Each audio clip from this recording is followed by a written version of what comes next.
Once upon a time, in a land filled with green forests and flowing rivers, there were many villages that lived under the rule of a cruel and wicked king named King Oban. He ruled with an iron fist, and his heart was as dark as the night sky without stars. The villages were once peaceful, but as the king's greed and cruelty grew, so did the wickedness of the people. In one of these villages lived a kind and gentle family. The father's name was Adeyemi, and the mother's name was Ifeoma. They had a beautiful daughter named Amina, who was known for her wisdom and kindness. She was loved by everyone who knew her, and her heart was pure, like the morning dew on the leaves. But the king, in his wickedness, demanded more and more sacrifices from the villagers to appease the dark spirits he worshipped. The people, driven by fear, began to sacrifice their own, hoping to gain the king's favor and protect themselves from his wrath. One dark and terrible night, the king's servants came to Amina's house. They dragged her family away to be used as a sacrifice. Amina cried and begged for mercy, but her pleas fell on deaf ears. Her mother and father held her tightly, telling her to be strong, even as they were taken away. Amina managed to escape during the chaos, running deep into the forest with tears streaming down her face. For days, Amina wandered through the thick forest, hiding from the king's soldiers who were sent to find her. She knew the king wanted her dead because she was the last of her family, and he feared that she might one day seek revenge. But Amina was wise and quick. She found a hidden cave far from the village and made it her new home. The cave was dark and damp, but it kept her safe from the king's soldiers who never managed to find her. As time passed, Amina lived in solitude, tending to the land around her cave and growing food. She was alone, but she felt peace knowing that she had escaped the wickedness of the king. One night, as Amina lay in her small bed of leaves, she had a strange dream. In her dream, she saw the village she had once called home.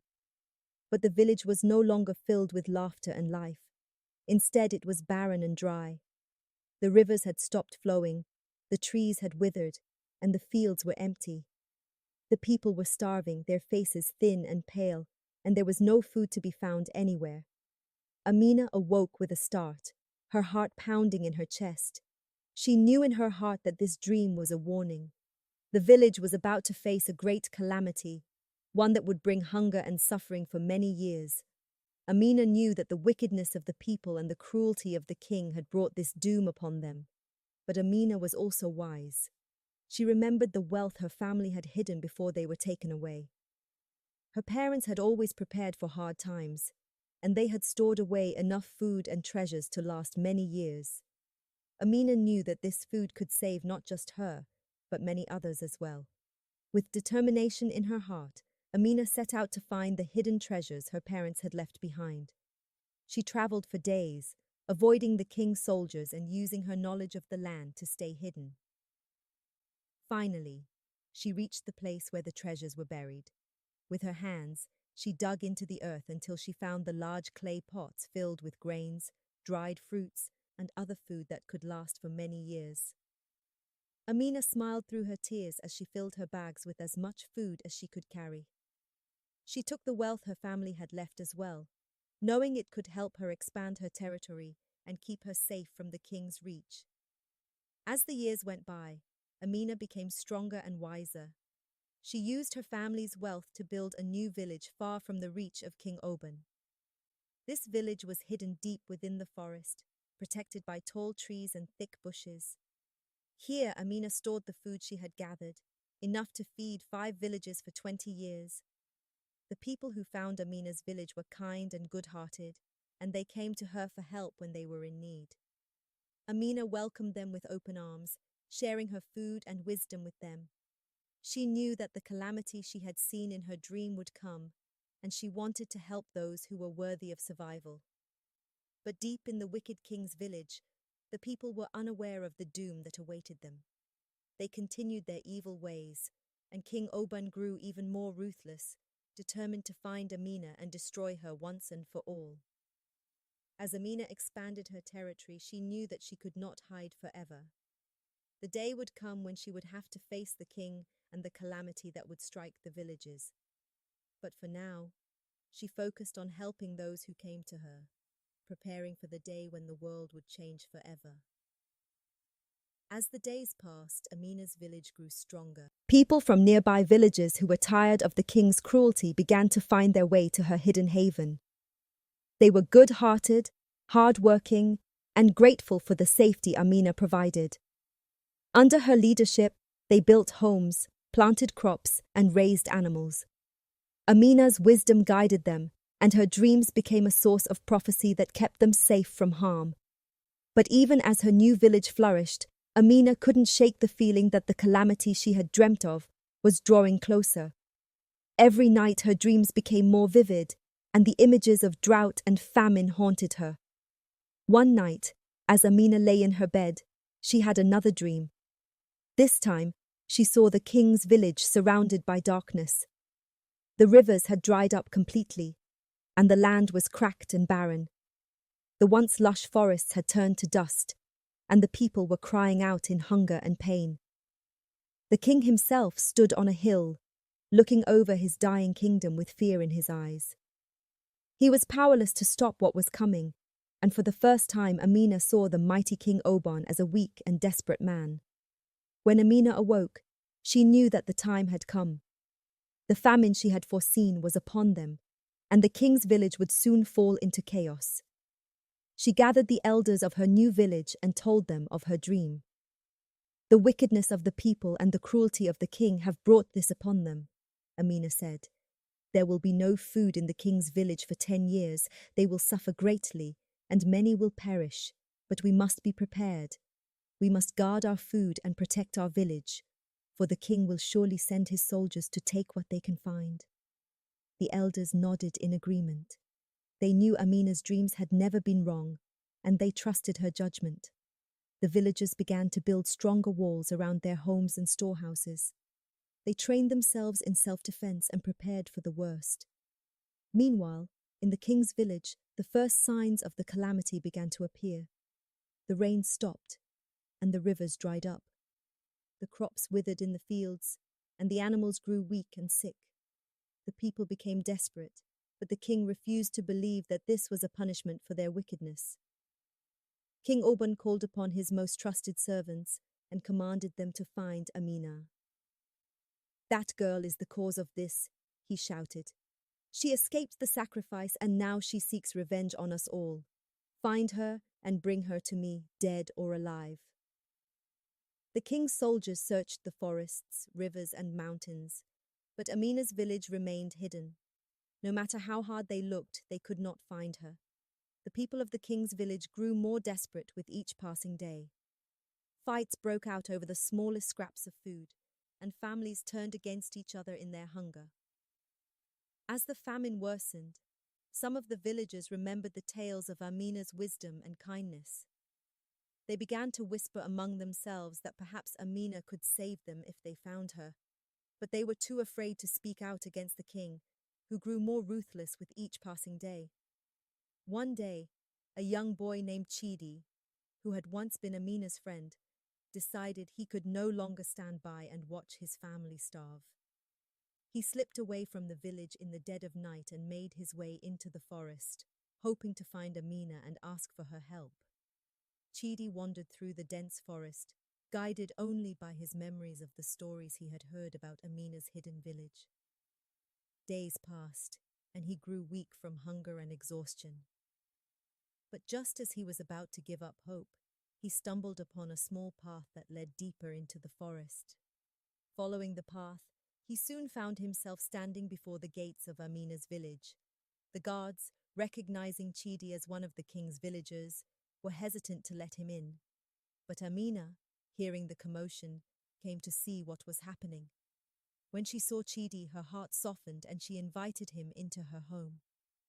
Chidi fell to his knees before Amina, tears streaming down his face. "Please, Amina," he begged. "Our village is dying. There is no food, and the king has grown more cruel. I know the people have wronged you, but please help us. My family is starving, and I fear they will not survive much longer." Amina looked into Chidi's eyes and saw the pain and desperation there.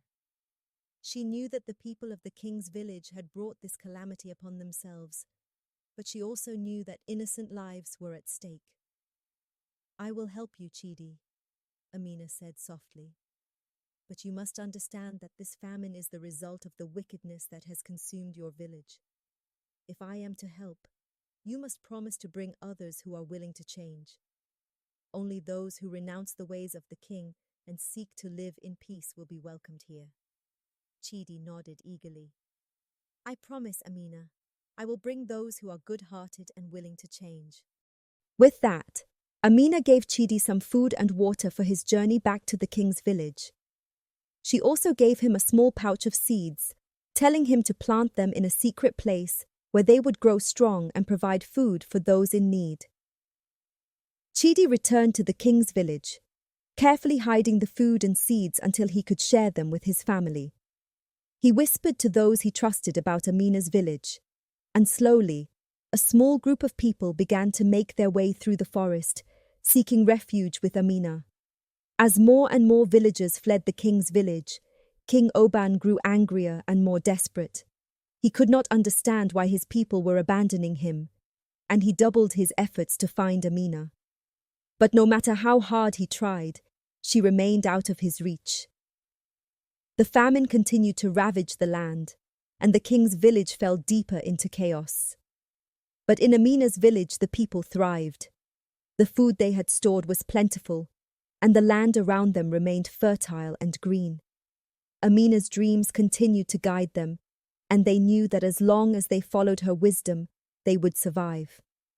But even as Amina's village grew stronger, she knew that the time would come when she would have to face the king. The famine had brought many good people to her, but there were still those who clung to the old ways of cruelty and greed. Amina knew that the battle for the future of the land was far from over, and she prepared herself for the challenges that lay ahead. As the famine continued to tighten its grip on the land, the situation in King Oban's village grew more dire. The rivers had long since dried up, and the once fertile fields were now barren and cracked. The people who had once feared the king were now filled with hatred and resentment, blaming him for the suffering they endured. But King Oban, blinded by his arrogance and rage, refused to accept responsibility for the calamity that had befallen his village. He became more paranoid with each passing day, convinced that Amina was behind it all, using some dark magic to curse his land and his people. His desperation to find and destroy her grew to the point where he no longer cared about the lives of his own subjects. He sent out more soldiers to search for her, promising them riches and power if they succeeded. But the soldiers were hungry and weak. Many of them deserted the king, fleeing to find food or joining the growing number of villagers who were escaping to Amina's hidden sanctuary. Word of Amina's kindness and the safety of her village spread quickly, and more people began to make the dangerous journey through the forest to find her. Among those who fled the king's village was an old woman named Mama Ebeli, known for her wisdom and knowledge of the land. She had once been a healer and advisor to the king, but after seeing his cruelty and how he had caused the suffering of so many, she decided to leave his service. When Mama Ebeli heard about Amina and her village, she knew she had to find her. Mama Ebeli was old, and the journey through the forest was hard, but she was determined. After several days of traveling, she finally reached Amina's village. The guards, recognizing her as someone of great wisdom, quickly took her to Amina. When Amina saw the old woman, she welcomed her warmly, offering her food and a place to rest.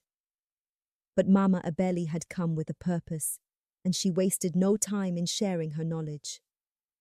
"Amina," Mama Ebeli began, her voice strong despite her age, "the king has lost his mind. He believes you are the cause of the famine and will stop at nothing to destroy you. But what he does not know is that his own actions have brought this upon himself and his people. The spirits of the land are angry, and they will not be appeased until justice is done." Amina listened carefully, understanding the gravity of Mama Ebele's words. She knew that the famine was a punishment for the wickedness that had spread across the land, but she also knew that the innocent were suffering as well. "Is there nothing we can do to help those who are willing to change?" Amina asked. "I do not wish to see anyone suffer, even those who once followed the king's cruel ways." Mama Ebeli nodded. "There is a way, but it will not be easy. The spirits of the land require a great sacrifice. The king's power must be broken, and the land must be cleansed of the wickedness that has taken root. Only then will the famine end, and the rivers will flow again." Amina's heart was heavy with the weight of Mama Ebeli's words. She knew that confronting the king would be dangerous, but she also knew that it was the only way to save the land and its people. "Then I will do what must be done," Amina said, her voice steady. "I will face the king and bring an end to his reign of terror. But I cannot do this alone. I will need the help of those who are willing to stand with me."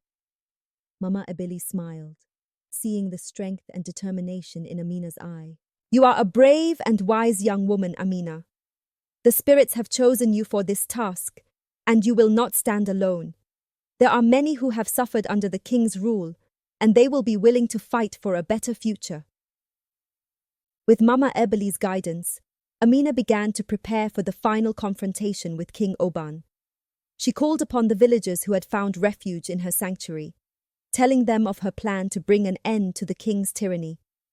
Many of them were afraid, but they knew that they could not continue to live in fear forever.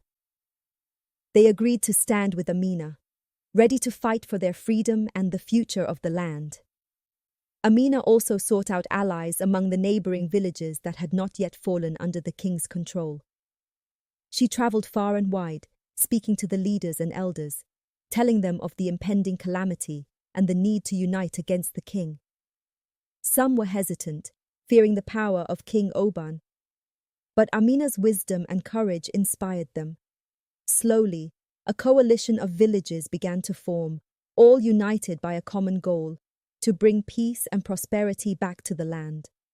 Meanwhile, back in the king's village, the situation had become unbearable.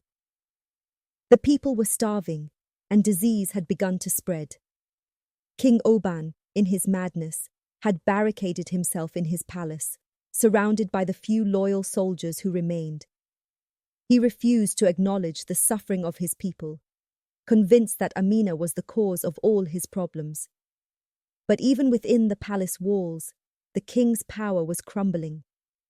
The servants whispered of rebellion, and the soldiers began to question their loyalty to a king who had brought nothing but misery. The once mighty King Oban was now a shadow of his former self, driven by fear and paranoia. As the day of the final confrontation approached, Amina gathered her allies in a clearing deep within the forest. Mama Ebeli stood by her side, offering guidance and encouragement. The people who had come to fight for their freedom looked to Amina with hope and trust, ready to follow her into battle. "We fight not for revenge," Amina said, addressing the crowd, "but for justice. We fight for the future of our children, for the land that has suffered under the weight of wickedness. Together, we can break the chains that have bound us and bring an end to this darkness." The crowd erupted in cheers, their spirits lifted by Amina's words. They knew the battle ahead would be difficult, but they were ready to fight for what was right. The night before the battle, Amina had another dream. This time she saw a great light shining down upon the land, driving away the darkness. The rivers began to flow again, and the fields turned green with new life. The people were no longer hungry or afraid. They were free and happy, living in peace and harmony. Amina awoke with a sense of peace, knowing that the spirits were with her. The next day, Amina led her allies to the king's village. The people who had once feared King Oban now stood with Amina, ready to take back their lives and their land. As they approached the palace, the king's remaining soldiers tried to stop them, but they were no match for the united strength of the villagers. Amina and her allies stormed the palace, confronting King Oban in his throne room. The king, seeing the determination in Amina's eyes, realized that his time had come. But even in his final moments, he refused to admit his wrongdoing. "You think you can defeat me?" the king sneered, his voice trembling with fear. "I am the king. I am the ruler of this land." "You were the king," Amina replied calmly, "but your reign of terror ends today. The people have suffered enough. It is time for justice to be served." With those words, the villagers and allies surged forward, overwhelming the king and his remaining guards. The battle was fierce, but Amina's forces were strong and determined. In the end, King Oban was defeated, and his reign of cruelty came to an end. As the villagers stood in the throne room, breathing heavily from the battle, Amina approached the king's fallen body. She looked down at him, feeling a mix of pity and relief. "The spirits of the land have spoken," Mama Ebeli said, stepping forward. "The wickedness that has plagued this land is no more. Now, the healing can begin." Amina nodded, her heart filled with hope for the future. The battle was over, but the work of rebuilding the land was just beginning. She knew it would take time to heal the wounds that had been inflicted, but with the help of her people, she believed that peace and prosperity would return. As the villagers left the palace and stepped into the sunlight, they were greeted by the sight of the first raindrops falling from the sky. The drought was over, and the rivers would soon flow again. Amina smiled, knowing that the spirits had blessed their victory. But even as the rain began to wash away the dust of the famine, Amina knew that her journey was far from over. There were still many who needed help, and the land had not yet fully recovered. She had saved her people from the king's tyranny, but she still had much work to do to ensure that peace and justice would reign in the years to come. And so, with her allies by her side, Amina set out on a new journey, determined to continue her fight for a better future. With the wicked King Oban defeated, Amina and her allies returned to their villages, bringing hope and healing to the land. The rain continued to fall, and soon the rivers flowed again. Crops began to grow, and the once barren fields turned green with new life. Amina became a respected leader, known far and wide for her wisdom and courage. She worked tirelessly to ensure that justice and kindness guided the hearts of her people. Under her guidance, the villages united, and peace spread across the land. The people no longer feared hunger or cruelty, and they celebrated the new era of prosperity. But Amina knew that the lessons of the past must never be forgotten. She often told the story of King Oban's downfall, reminding everyone that wickedness and greed could destroy even the mightiest of kings. The people listened and vowed to live in harmony, always remembering the sacrifices that had been made. Years passed, and Amina's village became a beacon of hope for others. Those who had once been enemies were now friends, working together to build a brighter future. The land, once cursed by famine, now flourished with abundance. As Amina grew older, she knew her time as a leader was coming to an end. But she looked upon her people with pride, knowing they were strong and united. Her dreams, once filled with darkness, were now filled with peace. In her final days, Amina rested by the river, watching the water flow freely once more. She smiled, knowing that the land and its people were safe. And so, with her work complete, Amina closed her eyes and drifted peacefully into the next world. The end.